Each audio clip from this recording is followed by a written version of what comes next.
महाराष्ट्र छत्तीसगड सीमेवरील कुमनार जंगल परिसरात गडचिरोली पोलीस आणि सीआरपीएफच्या संयुक्त कारवाईत माओवाद्यांना मोठा धक्का देण्यात आला आहे।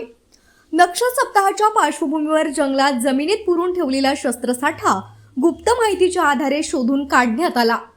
पोलीस अधीक्षक एम रमेश यांच्या मार्गदर्शनाखाली विशेष अभियान पथक, बीटीडीएस आणि सीआरपीएफच्या जवानांनी राबविलेल्या या मोहिमेत तब्बल 14 अग्निशस्त्रे, आयडी स्फोटक आणि मोठ्या प्रमाणात युद्ध साहित्य हस्तगत करण्यात आलं। 1 ऑगस्ट 2026 रोजी राबविण्यात आलेल्या या शोध मोहिमेत एक SLR रायफल, एक 303 rifle, 712 bore rifle, 3 single shot rifle, 2 BGL launchers, 3 SLR magazine, एक आयडी, 2 बॅटऱ्या तसंच अन्य साहित्य जप्त करण्यात आलं। प्राथमिक माहितीनुसार नक्षल सप्ताहादरम्यान सुरक्षा दलांवर मोठा घातपात घडवून आणण्यासाठी हा शस्त्रसाठा लपविण्यात आला होता।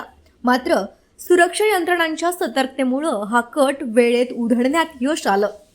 पोमके बंगाडी पोलीस मदत केंद्राच्या हद्दीतील ही कारवाई माओवादी नेटवर्कसाठी मोठा धक्का मानली जात आहे।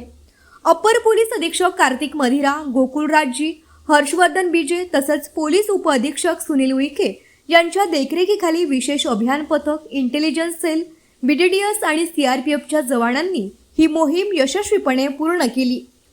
या उल्लेखनीय कामगिरीबद्दल पोलीस अधीक्षक एम रमेश यांनी सहभागी सर्व अधिकारी व जवानांचं अभिनंदन करत गडचिरोलीत नक्षलवादी विरोधातील कारवाया अधिक तीव्र करण्याचा निर्धार व्यक्त केला। आनंद दहागावकर, गडचिरोली जिल्हा प्रतिनिधी, लोकराज्य टीव्ही न्यूज।